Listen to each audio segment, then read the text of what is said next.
അടച്ച റബ്ബേ, തല ഇല്ലാത്തത് എങ്ങനെ വളട്ട ഗതിയപ്പ എന്റെ അതോ ഒരു ഉപകാരമില്ല. അല്ലാ, എന്തൊരു കാലാണ് റബ്ബേ, എന്തൊരു കാലാണ്. ആ അതെ അതെ, അല്ലല്ലേ ഞാൻ ഇറങ്ങണ. നീ എവിടെ എത്തി? അപ്പൊ നീ ആ സൂപ്പർ മാർക്കറ്റ് അടുത്ത് നിന്നോ, ഞാൻ അങ്ങോട്ട് വരാം. ആ ഇൻഷാല്ലാ. എന്റെ ബെൽറ്റ് എടുക്കാൻ പപ്പാടേ കാല് ഇങ്ങനെ വേദനിച്ചിട്ട് വയ്യാ. നേരം വെക്കുമ്പോട്ട് കോയമ്പൊന്നും എടുത്തിട്ട് വാ. ഞാൻ ബെൽറ്റ് എടുത്തിട്ട് ആദ്യം എനിക്ക് ഓഫീസിൽ പോണോ? ചെല്ലേ കുട്ടിയെ സൂറാ, ജിന്റെ കോയമ്പ് എടുക്ക ആദ്യം. നിന്റെ കാല് വേദനിച്ചിട്ടാ ഞാൻ ഈ പറയണത്. ഇവിടെ കുത്തിരിക്കുന്ന ആളാണ്, ഞാൻ പോണ്ട ആളാണ്. ഞാൻ പറഞ്ഞത് അത് എടുത്തിട്ട് ഭാഗി. ഞാൻ ബെൽറ്റ് എടുത്തിട്ട് വരാം. ഇങ്ങോട്ട് വായോജി, ഇവിടെ വാ. അങ്ങനെ ഇപ്പൊ അങ്ങോട്ട് തിരക്ക് പിടിച്ച് ഓടണ്ടല്ലോ. ആരാണ് ഞാന്? എവിടക്ക ചോർണത്? ജാദ്യം കണ്ടതാരാണ്? ആരനെ ജാദ്യം കണ്ടത്? ഓനെ ജാദ്യം കണ്ടത്?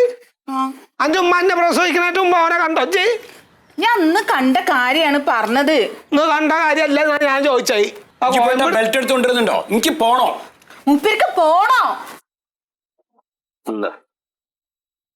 അന്ന് പറഞ്ഞിട്ട് കാര്യമില്ല. ഇനി അങ്ങനൊക്കെ തന്നെ പ്രതീക്ഷ കണ്ടോ?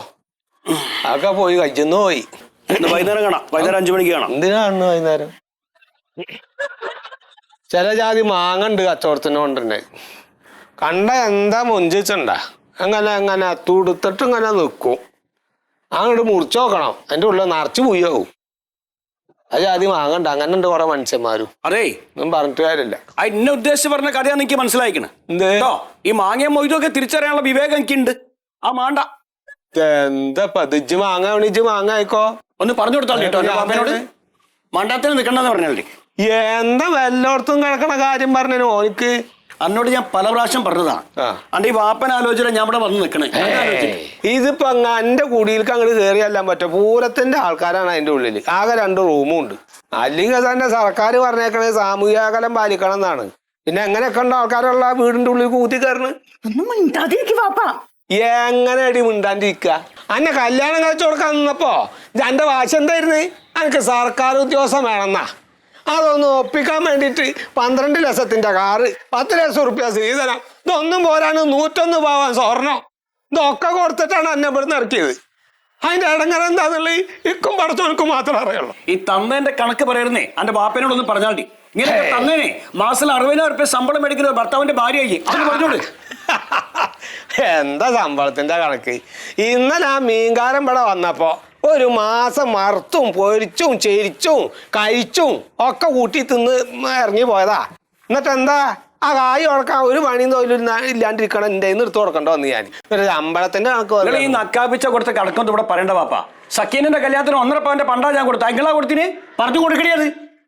എന്തിനു മിണ്ടാണ്ടിരിക്കണ? ഈ സക്കീനയുടെ കല്യാണത്തിന് പോയിട്ട് നക്കിയോരാരാച്ച അവര് കൊടുക്കന്നെ വേണം. ഞാൻ പോയിട്ട് ഞാൻ പോട്ടെ. പ്രാന്താവും. ഭ്രാന്തൊക്കെ ആവും. അങ്ങനെ തന്നെയാണ് കാര്യം പറയുമ്പോ ആൾക്കാർ. എന്താ ബാഗ് കിട്ടിയില്ലേ? ഞാൻ കോയമ്പെടുത്ത് തേച്ചു കൊടുക്ക. തൊള്ളയിലൊക്കെ എന്തെങ്കിലും പറയിക്കണ്ട.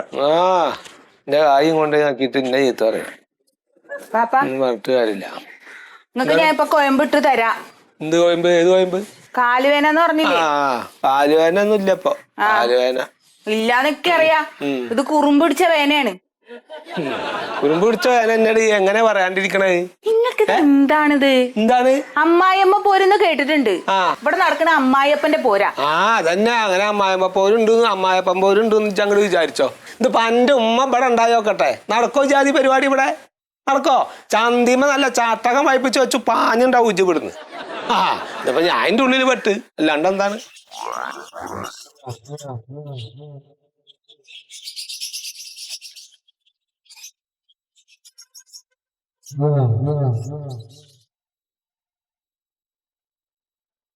ഹലോ, നമസ്കാരം. LA office.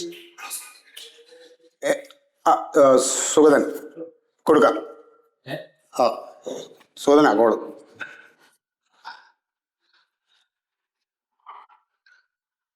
ഹലോ, സുഗതനാണ്.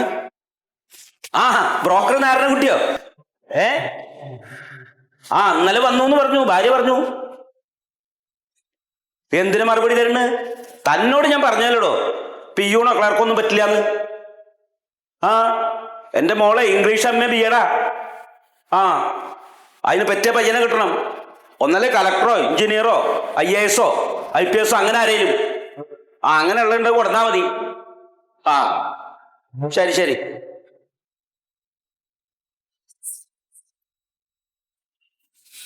മകൾക്കേ ഒരു കല്യാണാലോചന. യോഗ്യതയുള്ള പയ്യനെ വേണമെന്ന് പറഞ്ഞപ്പോൾ ഇവരൊക്കെ കരുതിന് സർക്കാർ ഉദ്യോഗസ്ഥന്മാരെന്ന് പറഞ്ഞാൽ ഈ പിയൂണോ അല്ലെങ്കിൽ സ്കൂൾ മാഷോ ക്ലർക്കിനൊക്കെ കൊടുക്കുന്ന. സുഗൻ സാറേ, ഈ ഫോണിന്റെ ബില്ല് അടയ്ക്കുന്നത് ആരാന്നറിയോ? നമ്മളാ സർക്കാർ. അതെ, നമ്മുടെ സർക്കാർ. നമ്മുടെ സർക്കാർ എന്ന് പറയുമ്പോൾ നമ്മൾ തന്നെ അല്ലേ സത്യം സാറേ? അതെ, സർക്കാർ ഈ ഫോണിന് ബില്ലടയ്ക്കണതേ കുടുംബകാര്യം പറയാനും കല്യാണാലോചന നടത്താനും അല്ല, ഓഫീസ് കാര്യങ്ങൾക്ക് ഉപയോഗിക്കാനാ. എന്റെ സാറേ, ഈ ഓഫീസിനകത്ത് കയറിയാൽ നമുക്ക് ആർക്കും മൊബൈലിൽ റേഞ്ച് ഇല്ലാന്ന് അറിഞ്ഞൂടെ? പിന്നെ ഒരു ആവശ്യത്തിന് ബന്ധപ്പെടണമെങ്കിൽ ഈ നമ്പറിൽ തന്നെ പിന്നെ ഏത് നമ്പറാ കൊടുക്കുക? ഇന്നിപ്പോ 4ാമത്തെ കോളാണ് ഈ വന്നേക്കണത്. ഒരാവശ്യം വരുമ്പോഴല്ലേ നിങ്ങൾക്കത് പറഞ്ഞാൽ മനസ്സിലാവില്ല. Good morning. Good morning.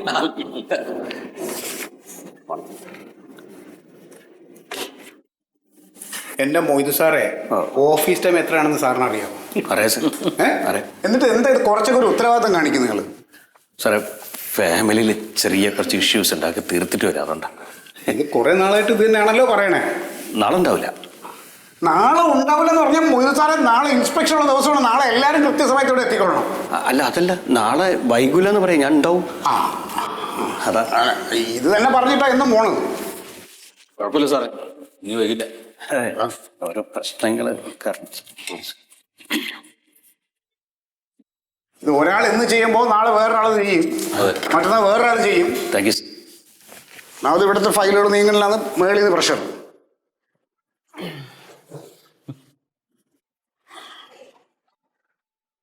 നമസ്കാരം, LA ഓഫീസ്. സുഗതൻ സാർ ആരാ സംസാരിക്കുന്നത്?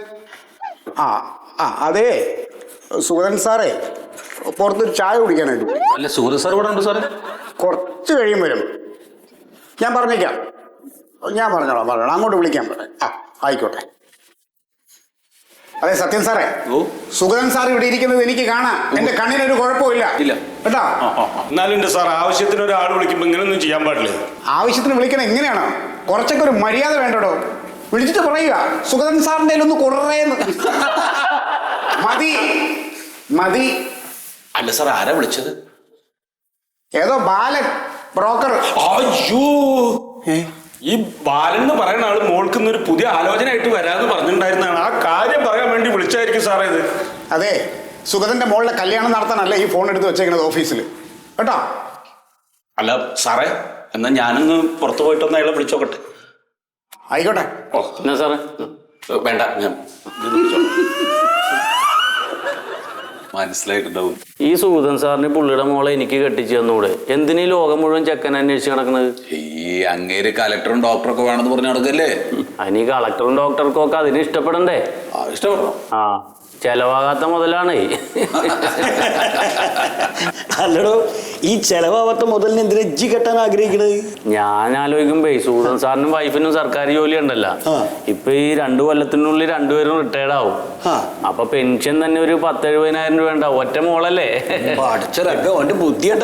ഈ ദീർഘവീക്ഷണം ഓഫീസ് കാര്യങ്ങളിൽ ഉണ്ടായിരുന്നെങ്കിൽ ഉണ്ടല്ലോ, ഓഫീസ് ഫയലുകൾ എന്തേ പെട്ടെന്ന് നീങ്ങനെ. പിന്നെ ഇപ്പൊ സാറേ, ഇതൊക്കെ കല്യാണം കഴിയുന്നത് വരെയുള്ളൂ. കല്യാണം കഴിഞ്ഞു കഴിഞ്ഞാൽ പിന്നെ ആകെ പ്രശ്നങ്ങളാണ്. സത്യം സാറേ, ആ കൈ കൊണ്ടേരി.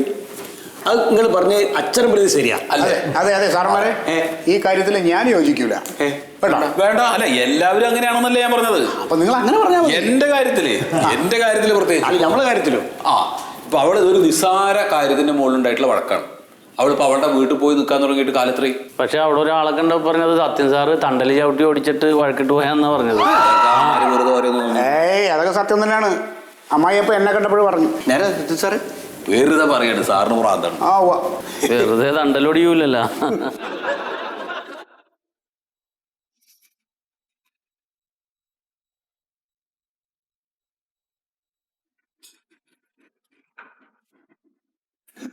എന്താ സാർ, എന്തുപറ്റി? നേരത്തെ തന്നെ ഫോൺ ചെയ്തില്ലേ ഒരു ബ്രോക്കർ ബാലൻ? അയാളൊരു ആലോചനയായിട്ട് വരാൻ പറഞ്ഞിരുന്നു. പയ്യൻ ഡോക്ടറാ. ഒരുവിധമൊക്കെ സംസാരിച്ചാ 90% കല്യാണം നടക്കണ്ടാണ്. പക്ഷെ മുടങ്ങി. ഓ ഞാൻ പറഞ്ഞില്ലേ, ഏതോ ഒരു വൃത്തി കെട്ടവൻ എൻ്റെ മോളെ പറ്റിയിട്ട് ഇല്ലാത്തത് എന്തൊക്കെ പറഞ്ഞു കൊടുത്തിട്ട് അത് മുടക്കി.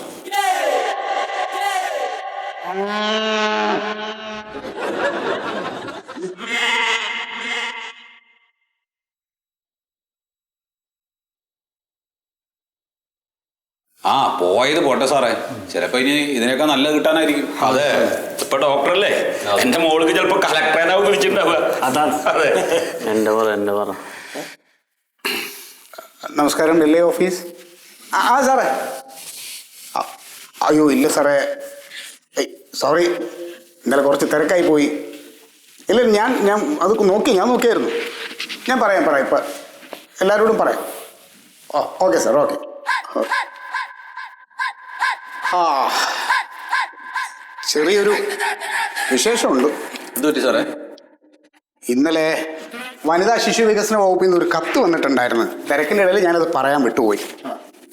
കത്തിൻ്റെ ഉള്ളടക്കം ഇതാണ്: വനിതാ ശാക്തീകരണം സ്ത്രീധന നിരോധന നിയമം 1961. സർക്കാർ ജീവനക്കാർ സ്ത്രീധനം ചോദിക്കുകയോ വാങ്ങുകയോ വാങ്ങാൻ പ്രേരിപ്പിക്കുകയോ ചെയ്തിട്ടില്ലെന്ന് ഒരു സത്യവാങ്മൂലം എഴുതി ഒപ്പിട്ട് അയക്കണം. 6 മാസത്തിലൊരിക്കൽ ഇത് അയക്കണം. അപ്പോൾ ഒരു കൊല്ലത്തിൽ 2 എണ്ണം വേണം. അതെ. ആ അത് ആവാലോ. പിന്നെ ഇതിന് പ്രത്യേകിച്ചൊരു ആപ്ലിക്കേഷൻ ഫോം ഉണ്ട്. അതായത് അതിന് declaration to be given by the male employees എന്നാണ് ആ ഫോമിൻ്റെ പേര്. പിന്നെ ഇതിൽ എംപ്ലോയി ഒപ്പിടണം. കൂടാതെ എംപ്ലോയിയുടെ പിതാവ്, അച്ഛനും ഒപ്പിടാ. ആ ഇനിയാണ് അടുത്ത എംപ്ലോയിയുടെ ഭാര്യ ഒപ്പിടണം. എങ്ങനെ എംപ്ലോയി ആരാണോ അയാളുടെ ഭാര്യയും ഇതിൽ ഒപ്പിടണം. അത്യേട്ട കുടിക്കല്ലോ. അല്ല തീർന്നിട്ടില്ല, ഇനിയുണ്ട് എംപ്ലോയിയുടെ ഭാര്യയുടെ അച്ഛൻ, അതായത് അമ്മായിയപ്പൻ ഒപ്പിടണം. ആര്? അമ്മായിയപ്പൻ, ഭാര്യാപിതാവ്. ഭാര്യന്റെ ബാപ്പയോ?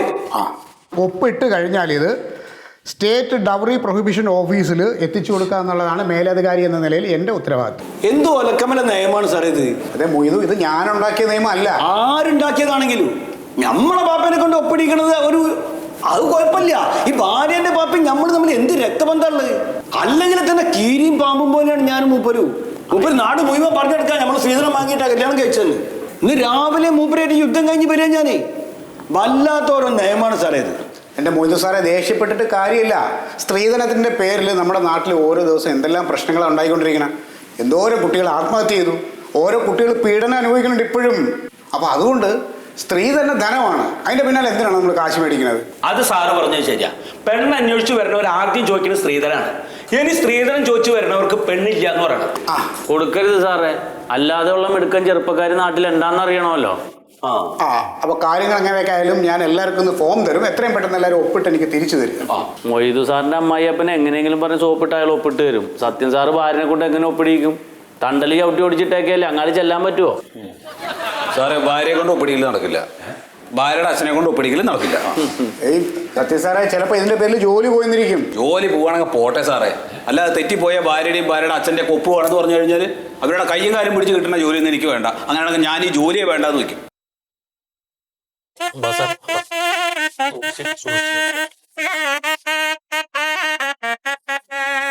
അതെ സാറേ. എന്താണ് സാറേ, ഞങ്ങൾ ആ ഇല്ലിക്കൽ ജംഗ്ഷനിൽ CI സാറിൻ്റെ കൂടെ ചെക്കിങ്ങിന് നിൽക്കുകയായിരുന്നു. അപ്പൊ ഇയാള് ഹെൽമെറ്റ് ഇല്ലാതെ ബൈക്ക് ഓടിച്ചോണ്ട് വന്നു. ഞാൻ ബൈക്കിന് കൈ കാണിച്ച് ഇയാൾ നിർത്തി. ഇയാളുടെ പേപ്പറൊക്കെ പരിശോധിച്ചുകൊണ്ടിരിക്കുന്ന സമയത്ത് എൻ്റെ ഫോൺ സൈലന്റ് ആക്കി ജീപ്പിന്റെ ബോണറ്റിൽ വെച്ചിരുന്നു. ഇയാളെ പറഞ്ഞങ്ങാട് വിട്ട് കഴിഞ്ഞപ്പോൾ ഫോൺ കാണാനില്ല. ഇയാളെ ഞങ്ങൾ ഓടിച്ചിട്ട് പിടിച്ചതാണ്. ഇയാൾ എടുത്തിട്ടില്ലെന്നാ പറയണം. വേറെ ആരും അവിടെ വന്നിട്ടുമില്ല. CI സാറ് സൂരജ് സാർ അവിടെ തന്നെ ഉണ്ട്. ഞങ്ങൾ മൂപ്പരെയും കൂട്ടി ഇങ്ങോട്ട് പോണം. ആ ഫോൺ അങ്ങോട്ട് കൊടുക്ക. സാറേ, ഞാൻ എടുത്തിട്ടില്ല സാറേ. അതൊക്കെ കൈമാറിപ്പോയി സാറേ, ഇതൊക്കെ ചെയ്യണല്ലേ സാറേ. വെറുതെ കഥകൾ ഉണ്ടാക്കിയിട്ട് പറയണ ഈ സാറന്മാര്. അല്ലാണ്ട് ഞാൻ ഫോണൊന്നും എടുത്തിട്ടില്ല. എനിക്ക് എന്നെ ഫോൺ എടുക്കേണ്ട കാര്യമില്ല. എനിക്കൊരു ഫോൺ ഉണ്ട്, ഞാൻ അത് തന്നെയാണ് ഉപയോഗിക്കാറ്. ഇത് പറഞ്ഞവർക്ക് കേൾക്കണില്ല. ഇയാളുടെ പേരെന്താ? എൻ്റെ പേര് സത്യശീലൻ സാറേ. ഞാനൊരു വർക്ക്ഷോപ്പിലെ ജീവനക്കാരനാണ്. ഞാൻ വർക്ക്ഷോപ്പിലേക്ക് പോയിക്കൊണ്ടിരിക്കുകയാണ് സാറ് വണ്ടി കൈ കാണിച്ചിട്ട് വണ്ടി നിർത്തിയത്. വണ്ടി ഇറങ്ങിയിട്ട് എന്നോട് ചോദിച്ചു പേപ്പറും ഒക്കെ ഉണ്ടോയെന്ന് ചോദിച്ചു. അപ്പോൾ ഞാൻ പറഞ്ഞു ഉണ്ട് സാറേ, എല്ലാം ഉണ്ടെന്ന് പറഞ്ഞു. ആ, എന്ന് എടുക്കുമെന്ന് പറഞ്ഞു. അപ്പോൾ നോക്കുമ്പോൾ അതിൽ പൊല്യൂഷൻ്റെ സർട്ടിഫിക്കറ്റ് ഇല്ല. പിന്നെ ഹെൽമെറ്റും വെച്ചിട്ടുണ്ടായിരുന്നില്ല. അതില്ല, അത് കേട് വന്നാൽ ഞാൻ വേറെ ഒന്ന് മേടിക്കാൻ വേണ്ടി നിൽക്കണം. അപ്പൊ അത്ര വലിയ മാന്യനല്ല. അതെ, ഞാൻ ഫൈൻ അടയ്ക്കാൻ തയ്യാറാണെന്ന് പറഞ്ഞു. ഫൈൻ അടക്കിൽ എന്തിനാ വെച്ചിട്ടുള്ളത്? നിങ്ങൾ ഈ തെറ്റൊന്നും ചെയ്യാതിരിക്കാൻ വേണ്ടിയാണ്, അല്ലാതെ തെറ്റ് ചെയ്തിട്ട് അടയ്ക്കാനുള്ള ഒരു സാധനം അല്ല ഫൈൻ. അല്ല സാറേ, എനിക്കറിയാം. ഇല്ല, ഞാൻ തെറ്റ് ചെയ്തിട്ടില്ല. ഞാൻ പൊല്യൂഷൻ ഒരു ഡേറ്റ് ഞങ്ങൾ തീരുമാനിച്ചു. പൊതുവെ മൂപ്പരുടെ സംസാരത്തിൽ പോലീസിനോട് ഒരു പുച്ഛമില്ലാതെ നിങ്ങൾക്ക് തോന്നിയതാണ്. സാറേ, ഞാൻ വേറൊരു കാര്യം കൂടെ പറയട്ടെ. അവരെന്നെ ആ റോഡിൽ വെച്ചിട്ട് ഇവർ അടിച്ചില്ലെന്ന് മാത്രമേ ഉള്ളൂ. ഭയങ്കര മോശമായിട്ടാണ് എൻ്റെ അടുത്ത് പെരുമാറിയത്. ഇപ്പൊ നമ്മുടെ ഈ പോലീസ് സ്റ്റേഷൻ്റെ അവിടെ ഈ പടികിട് കയറോട് കൂടിയിട്ട് ഇവര് ഭയങ്കര മാന്യമായിട്ടാണ് പെരുമാറുന്നത്. അത് സാറിനെ പേടിയുള്ളതുകൊണ്ട് മാത്രമാണ്.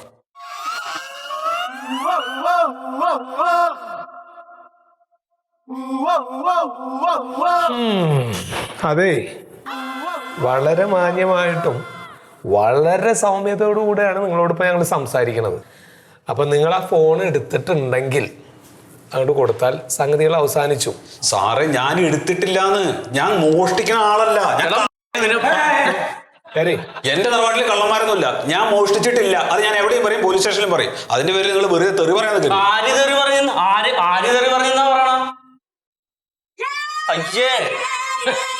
അതെ, നിങ്ങളൊരു സാധനം മോഷ്ടിച്ചിട്ടുണ്ടെങ്കിൽ അത് കണ്ടുപിടിക്കാനും നിങ്ങളെ കൊണ്ടത് പറയിപ്പിക്കാനും ഒക്കെ ഞങ്ങൾക്ക് പറ്റും. പക്ഷെ ഞാൻ പറഞ്ഞല്ലോ, പോലീസ് സ്റ്റേഷനാണ്, കുറെ കൂടിയൊക്കെ മര്യാദയിൽ ഞങ്ങൾ ആദ്യം ശ്രമിക്കുകയാണ്. അപ്പൊ ദയവ് ചെയ്ത് എടുത്തിട്ടുണ്ടെങ്കിൽ നിങ്ങളത് കൊടുക്കണം എന്നാണ് ഞാൻ വീണ്ടും ആവശ്യപ്പെടുന്നത്. എന്റെ അച്ഛനാണ് സത്യം, അമ്മയാണ് സത്യം. സാറേ, ഞാൻ എടുത്തിട്ടില്ല.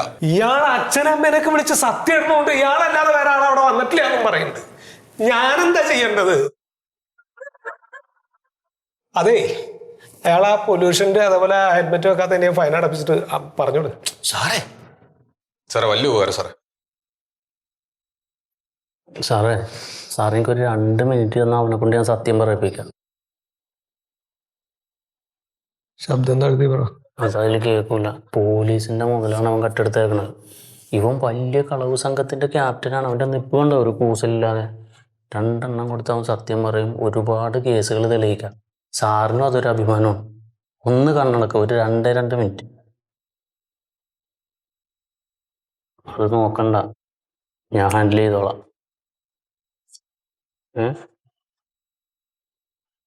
നമുക്കൊന്ന് മൂത്രമൊഴിച്ചാലോ? സാറിൽ ഒന്ന് ഒഴിച്ചേക്ക്. വേണ്ട സാറേ, ഞങ്ങളുണ്ടല്ലോ. സാറേ, എനിക്ക് മൂത്രമൊഴിക്കണ്ട. ഒന്ന് ഒഴിച്ചിട്ട് പോരണോ? മൂത്രല്ലേ? മൂത്രം ഒഴിക്കാൻ വേണ്ടിട്ട് പോണതാ.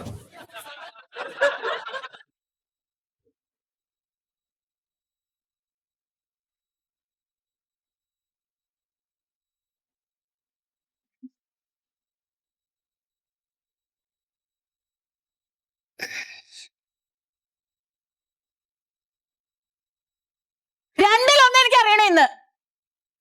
എന്താ നോക്കണില്ല? എത്ര വട്ടമായിട്ട് ഞാൻ പറയണതാ, നിങ്ങൾക്ക് ഇതൊന്നും അറിയേണ്ട കാര്യമില്ലല്ലോ. വെറുതെ ഇങ്ങനെ അങ്ങോട്ട് പോവാ, ഇങ്ങോട്ട് വരിക, തോന്നിയ പോലെ നടക്കുക. എല്ലാം അനുഭവിക്കേണ്ടത് ഞാനല്ലേ? എനിക്ക് അങ്ങനത്തെ ഗതികേടൊന്നും ഇല്ല. എനിക്ക് നല്ല വീടുണ്ട്. എന്നെ എന്റെ വീട്ടിൽ കൊണ്ടാക്കിയേ. എന്താണ് സംഭവം? എന്നെ എന്റെ വീട്ടിൽ കൊണ്ടാക്കണോന്ന്. എടി, എന്താ കാര്യമൊന്നുമില്ലേ? കാര്യം എന്താ നിങ്ങൾക്ക് അറിയാൻ പാടില്ലേ? ഞാൻ നിങ്ങളെ കല്യാണം കഴിച്ചെന്ന് പറഞ്ഞാൽ ഞാൻ നിങ്ങളുടെ കാര്യം നോക്കാം. ഇവിടെ അതല്ലല്ല. ഞാൻ എന്താ ഇവിടെ അടിമയാണാ? നിങ്ങളുടെ ചേട്ടൻ എന്ത് കോലത്തിലാണ് ഇവിടെ നിൽക്കണത്? ഒന്ന് വൃത്തിയമ്മക്ക് ഇരിക്കാൻ പാടില്ലേ? ആ ബാത്റൂമിലോട്ടാണെങ്കിൽ കേറാൻ പാടില്ല. വീടിയും വലിച്ച അവിടെ ഇവിടെയും വലിച്ചെറിഞ്ഞ് അവനവൻ ഉപയോഗിക്കണല്ലേ. ഒന്ന് വൃത്തിയായിട്ട് ഇട്ടാലെന്താ? നേരത്തിന് പെണ്ണും കെട്ടിയില്ല, എന്നിട്ട് ബാക്കിയുള്ളവനാണ് ദുരിതം മുഴുവൻ അനുഭവിക്കേണ്ടത്. നിങ്ങളുടെ ചേട്ടനാന്നോർത്ത് ഇതൊന്നും സഹിക്കേണ്ട ഗതികേട് എനിക്കില്ല. ഇന്ന് ഇതിനൊരു തീരുമാനം ഉണ്ടാക്കിയേ പറ്റുള്ളൂ. അങ്ങനെ ഇട്ടാ കൊള്ളൂല്ലല്ലോ.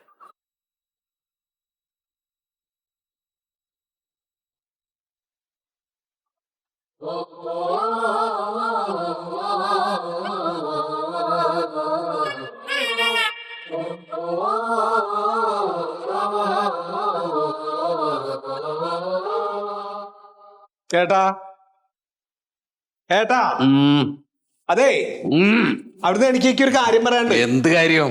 അല്ല, എന്താ ചേട്ടൻ ഉദ്ദേശിക്കണേ? എനിക്ക് മനസ്സിലാവേണ്ട ചോദിക്കാൻ എന്താ ഉദ്ദേശിക്കണേ? എടാ, ഞാൻ ഒന്നും ഉദ്ദേശിക്കണില്ലേ, അവിടെ കിടന്നു, അത്രേ ഉള്ളൂ. ഇത് എന്താ ഇവിടെ കാണിച്ചിട്ടുള്ള കോലം? കവിത എഴുതിയല്ലേ പേപ്പറിൽ? അതെ അല്ലേ? അല്ല, ഇതൊക്കെ വൃത്തിയാക്കാൻ ഒരാൾ വേണം ഇവിടെ. മനസ്സിലാവണ്ടോ? ഏട്ടൻ നേരം വെളുക്കുമ്പോട്ട് വൈകുന്നേരം വരെ അങ്ങനെ എഴുതി കുത്തിയിരുന്നോണ്ടേ അകത്തേക്കൊന്നും പോവില്ല, പണിക്ക് പോണം. നീ പോടാ, വെറുതെ ആവശ്യമില്ലാതെ ഓരോന്ന് പറഞ്ഞോണ്ട്. ഏട്ടൻ ഇപ്പൊ പ്രായത്രേ? എത്രയെങ്കിലും ആയിക്കോട്ടെ, എന്തിനാണ് പ്രായം? എന്താണ് ഇവരെ കൊണ്ട് പറഞ്ഞ്? അതെ ചേട്ടാ, ഞാനൊരു കാര്യം പറയട്ടെ. ചേട്ടൻ ഇക്കണ്ട കാലം വരെ ഒരു ജോലിക്ക് പോണില്ല, ഒരു പണിക്ക് പോണില്ല. ചേട്ടന്റെ സകലമായ കാര്യങ്ങളും ഈ വീട്ടിൽ നടന്നു പോകുന്നുണ്ട്. അത് ചേട്ടൻ മനസ്സിലാക്കണം. ചേട്ടന് യാതൊരു വിധത്തിലുള്ള ധാരണ അതിലില്ല. ഈ പണി ചെയ്തോണ്ട് എന്താ ചേട്ടനൊരു ഉപകാരം ഉള്ളത് ഇതുവരെ?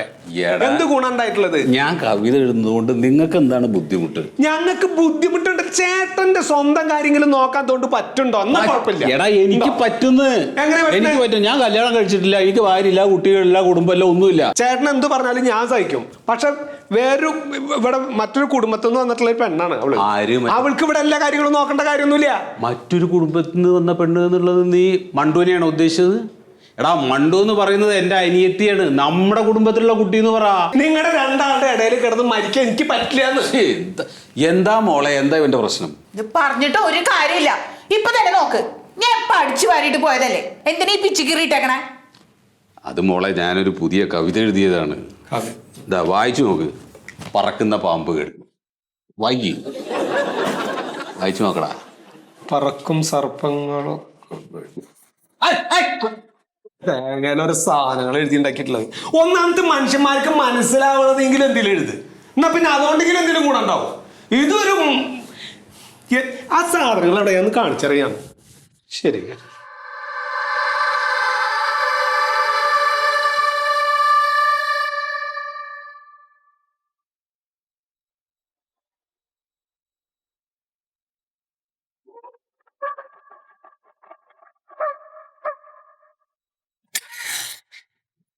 അവിടെ എത്തണില്ലല്ലോ.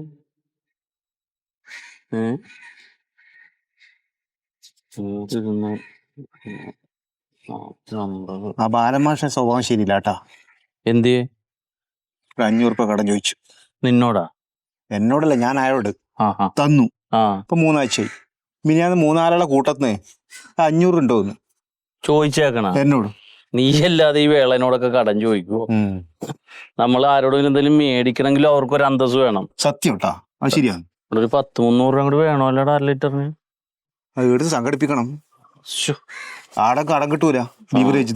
അത് എനിക്കറിയാം. വേറെ ഏടിയും ചോദിക്കാം, അത് കിട്ടൂ.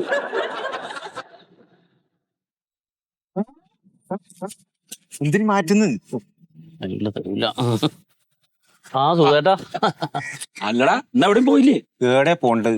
സാധനം മേടിക്കാൻ പോണില്ലേ? ആ പൈസ കൊണ്ടാ? ഇല്ലാന്നേ. ഓടാ, നന്റെ അടുത്തില്ല. സത്യമായിട്ടും സത്യം പറഞ്ഞ സാധനം മേടിക്കാൻ പോയിരിക്കല്ലേ? നിന്നെ കണ്ടപ്പോ ഉടായ്പ കളിക്കണല്ലേ? എന്റെ സുഖേട്ട പൈസ എന്റെ മേടിച്ചിട്ടല്ലേ ഇരിക്കുള്ളൂ. ഇന്നലത്തെ പോലെ മേടിക്കണ പോയി. സുഖേട്ട എന്തെങ്കിൽ തല്ല ആരെങ്കിലും കൂടി വന്ന് കൂടിയാ പിന്നെ ആ പങ്കും കൂടി പോവും. കയ്യില് കാശില്ലാണ്ട് പൈസ കൊടുക്കാനില്ല, കൊടുക്കാല്ല നമുക്ക്.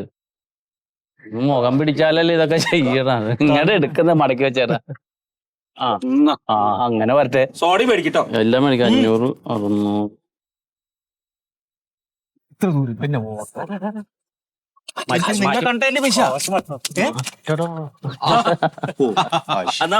ഞാൻ പോട്ടാ. നിക്ക് ഞാൻ സത്യത്തില് സുഖേട്ടനെ കാണണമെന്ന് വിചാരിച്ചതാണ്. എല്ലാരും ഉണ്ടല്ലോ ഇവിടെ. അല്ല അല്ല നിക്ക് അല്ല, ഞാൻ വേറൊരു ആവശ്യത്തിനാണേ. പിന്നെ എന്താ കയ്യിലെന്താ ഉള്ളത്? അല്ല കയ്യിലെന്താ ഉള്ളത് ചോദിക്കാം. പൈസ എന്തെങ്കിലും? പൈസ എനിക്കൊരു 100 റുപ്യ വേണം. അതാണ് സത്യം ഒന്നും ഉണ്ടായിരുന്നു. ഒരാഴ്ചയായിട്ട് പണിയില്ലാണ്ട്. ഒരു 100 റുപ്യ ഇല്ല സത്യം. ഞാൻ ഒരു വഴിക്ക് പോണി. ഇതുണ്ടെങ്കിൽ ഞങ്ങൾ ഇവിടെ ഇരിക്കുവോ? ഇല്ലാണ്ടാണേ. തപ്പിക്കോ. സത്യം പണിക്ക് കൂടെ പൈസ കിട്ടൂല. ഞാൻ പണിക്ക് പോയിട്ട് പിന്നെ ആരും എഴുതും? ഒരു കാര്യം ചെയ്യും, നീ വന്ന് എഴുതിക്കോ, ഞാൻ പണിക്ക് പോവാ. എഴുതുന്ന അതിന് വല്ല കാര്യമുണ്ടോ? എന്തിനാ എഴുതുന്നത്? പുതിയ എന്തോ പുതിയൊരു കവിത എഴുതിയിട്ടുണ്ട്. അത് മറ്റേ പ്രകാശനം എന്താ ആയിട്ടില്ല. അതൊക്കെ ഇങ്ങനെ ചർച്ചകളൊക്കെ നടന്നു വരുന്നേ എടുക്ക. ഇല്ല സത്യട്ടെ, ഇല്ലേ? എവിടെ തുണി അയക്കല്ലേ? ഇല്ലാഞ്ഞിട്ടാണേ. ഉണ്ടെങ്കിൽ ഒരു 100 രൂപ സത്യം ചോദിച്ചാൽ തന്നെ ഇപ്പൊ എന്താണ്? ഒരു ചെറുതടിക്കാൻ ഒരു നിവർത്തിയില്ലേ? കണ്ണുമൂറ് ഒരിക്കണില്ലേ എന്റെ? ഇല്ലേ? ഇല്ല.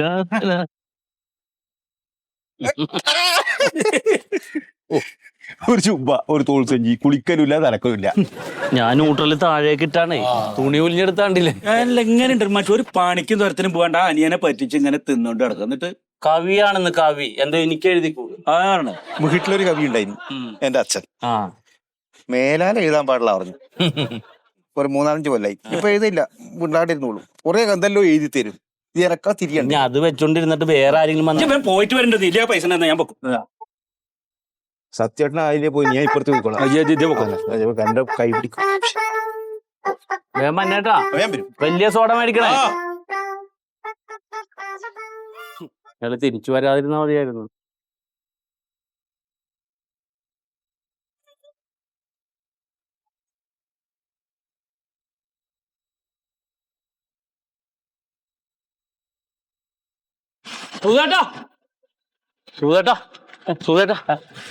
അതെ കാര്യം പറഞ്ഞോ. അല്ല ഞാൻ നിന്നില്ലടാ, ഞാൻ കഴിച്ചു കണ്ടോ. അതല്ലാന്ന് നമ്മുടെ സത്യശീലനില്ലേ കവി, അയാൾ 6 മാസമായിട്ട് കാണാനില്ല. 6 മാസമായിട്ട് കാണാനില്ലല്ല. ഇപ്പതേ ശീതളിനൊരു ഫോൺ വന്നേക്കണം. ഉത്തർപ്രദേശിലെങ്ങാനും ട്രെയിൻ കയറി മരിച്ച് ആളെ തിരിച്ചറിയാൻ പറ്റാത്ത പോലെ പുതിയായിട്ടുണ്ട്. അപ്പൊ ആളെ തിരിച്ചറിയില്ലെങ്കിൽ പിന്നെ സത്യനാഥ് എങ്ങനെ അറിയാം? ഈ ബോഡിയുടെ അടുത്തുണ്ടായ തോൾസഞ്ചിയും പേനയും ഡയറിയൊക്കെ ഇയാളുടെ ആണെന്ന്. ആ കവിതയൊക്കെ എഴുതിയ ബുക്കൊക്കെ റെയിൽവേ ട്രാക്കിൽ നിന്ന് കിട്ടി. ഇപ്പൊ ശീതളം ബോഡി കൊണ്ടുവരാൻ പോയൊക്കെയാണ്. എന്തൊരു കഷ്ടമെന്നാണ് ഞാൻ ആലോചിക്കുന്നത്. നല്ലൊരു മനുഷ്യനായിരുന്നു. ഒരാൾക്ക് ഇന്നേ വരെ ഒരു ദ്രോഹം ആ മനുഷ്യൻ ചെയ്തിട്ടില്ല. എന്ത് നല്ല കലാകാരനായിരുന്നു ഇല്ലേ. എന്ത് അർത്ഥവത്തായ വരികളാണ് എഴുതി വെച്ചത്. അല്ലെങ്കിൽ അങ്ങനെ നല്ലൊരു ദൈവം അങ്ങോട്ട് വേഗം എടുക്കും. അല്ല ഇന്ന് വരെ ഒരാളായിട്ട് ഒരു ശാശി എന്ന് പറയിപ്പിക്കേ, ഒരു തല്ല് പിടിക്കേ ഇല്ലേ, ഒരു ഏറിമാറി ഒരു വർത്താനം പോലും പറഞ്ഞിട്ടില്ല സത്യം. നമ്മുടെ നാടിന്റെ അഭിമാനം വരുന്ന ഇയാള്. സ്വന്തമായിട്ട് കുടുംബത്തെ കുറിച്ചൊരു ചിന്ത ഉണ്ടായിരുന്നില്ലേ? മുഴുവൻ നാടും നാട്ടുകാരെ വേണ്ടിരുന്നുള്ള ആ പാവത്ത്. എന്നാലും അവസാനമായിട്ട് അന്ന് നമ്മുടെ അടുത്ത് വന്ന് ഓർക്കണ്ട, ഒരു 100 രൂപ ചോദിച്ചിട്ടേ ഞാനാണെ കൊടുത്തൂല. അല്ല അപ്പൊ അവസാനത്തെ പോക്കാന്ന് നമുക്ക് അറിയില്ലല്ലോ. മനസ്സിനൊരു സുഖമില്ല. ഈ ഒരു കാര്യം ചെയ്താ വണ്ടി എടുക്ക, കേറാൻ നമുക്ക് അടുത്തോളം പോവാം. അവിടേക്കല്ല, ആദ്യം വേറെ സ്ഥലത്തേക്ക് കേറാന്ന്.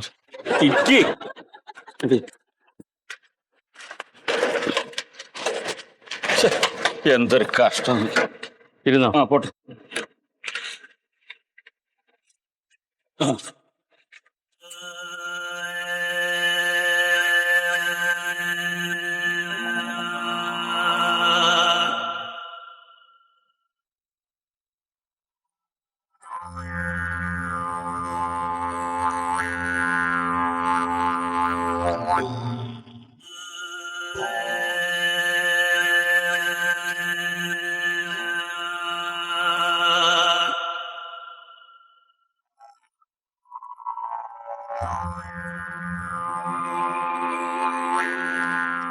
ഇതിൽ കൂടുതലൊന്നും എനിക്ക് ഏട്ടനെ കുറിച്ച് പറയാറില്ല.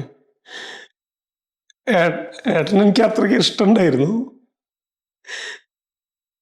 പിന്നെ ഏട്ടന് ഞാനൊരു സ്വസ്ഥത കൊടുത്തിട്ടില്ല എൻ്റെ ജീവിതത്തിൽ.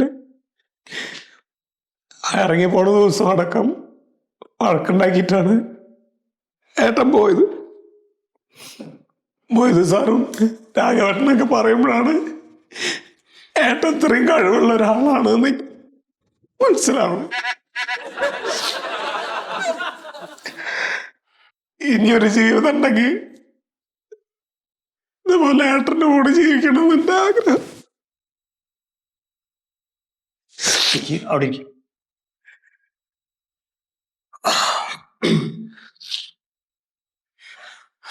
പ്രിയമുള്ളവരെ, വല്ലാത്തൊരു ഇടങ്ങേറ് പിടിച്ച ഒരു സന്ദർഭമാണത്. അക്ഷരങ്ങൾ കിട്ടാൻ വലിയ പ്രയാസമാണ് ഈ ഘട്ടത്തിൽ. കവി രാഘവ മാസിൻ്റെ ഒരുപാട് കവിതകൾ നമ്മളെ ബിസ്മില്ല പബ്ലിക്കേഷൻ പുസ്തകമാക്കിക്കണം. അതൊക്കെ 1-ാം തരം കവിതകൾ തന്നെയാണ്. അല്ല, 1-ാം തരം കവിതകളെ ബിസ്മില്ല പബ്ലിക്കേഷൻ പുസ്തകമാക്കണുള്ളൂ. രാഘവേട്ടൻ്റെ കവിതകളൊക്കെ ഒരുപാട് വായിച്ചിക്കണം ചെയ്യും. അതൊക്കെ 1-ാം തരം കവിതകളാണ്. 1-ാം തരം കവിതകൾ ചർച്ച ചെയ്യപ്പെടുകയാണ് രാഘവേട്ടൻ്റെ കവിതകൾ. പല രാഘവേട്ടനല്ല മരിച്ചത്, സത്യേട്ടനാണ്. അതെ, ഞാൻ അതിലേക്ക് വരികയാണ്. കാരണം രാഘവേട്ടന്റെ കവിതയത്തില് പ്രചോദനം ഉൾക്കൊണ്ടിട്ടാണ് സത്യശീല എഴുതാൻ തുടങ്ങിയത്. അത് എത്ര ആൾക്ക് ഇവിടെ അറിയുന്ന എനിക്കറിയില്ല. ഈ അടുത്ത കാലത്താണ് ഓൻ്റെ ഓഫീസിൽ വന്നിട്ട് ഓൻ്റെ ഒരു 17 കവിത എനിക്ക് തന്നു. കവിത വന്നിട്ട് പറഞ്ഞ് മൊയ്തുക്ക അത് എൻ്റെ ഒരു ആഗ്രഹമാണ്, ഇതൊന്ന് പുസ്തകമാക്കണം എന്ന് പറഞ്ഞു. ഞാൻ പറഞ്ഞു ആയിക്കോട്ടെ, ഞാനൊന്ന് വായിക്കട്ടെ കേട്ടോ, ഇരിക്കുന്ന പറഞ്ഞു. ഒരാഴ്ച കഴിഞ്ഞപ്പോൾ ഒന്നുകൂടി വന്ന് എന്നോട് ചോദിച്ചു നിങ്ങൾ വായിച്ചോന്ന്. അപ്പോഴും ഞാൻ എനിക്ക് എന്തൊക്കെയോ തിരക്കിൽ പെട്ടിക്കത് വായിക്കാൻ പറ്റിയില്ല. പിന്നെ കേൾക്കുന്ന വിവരം എന്താ, സത്യശീലം പോയത്. എങ്ങനെ എനിക്കിപ്പോഴും വിശ്വസിക്കാൻ പറ്റില്ല സത്യശീലിൽ ദുനിയാവിലില്ല എന്നുള്ളത് കാര്യം. ഒരാഴ്ചയും കൂടി അവൻ കാത്തിരുന്നെങ്കിൽ ഓൻ്റെ കവിതകൾ ഒരു പുസ്തകമാക്കിയിട്ട് അത് വായിച്ചിട്ട് അവന് മയ്യത്താവേനി.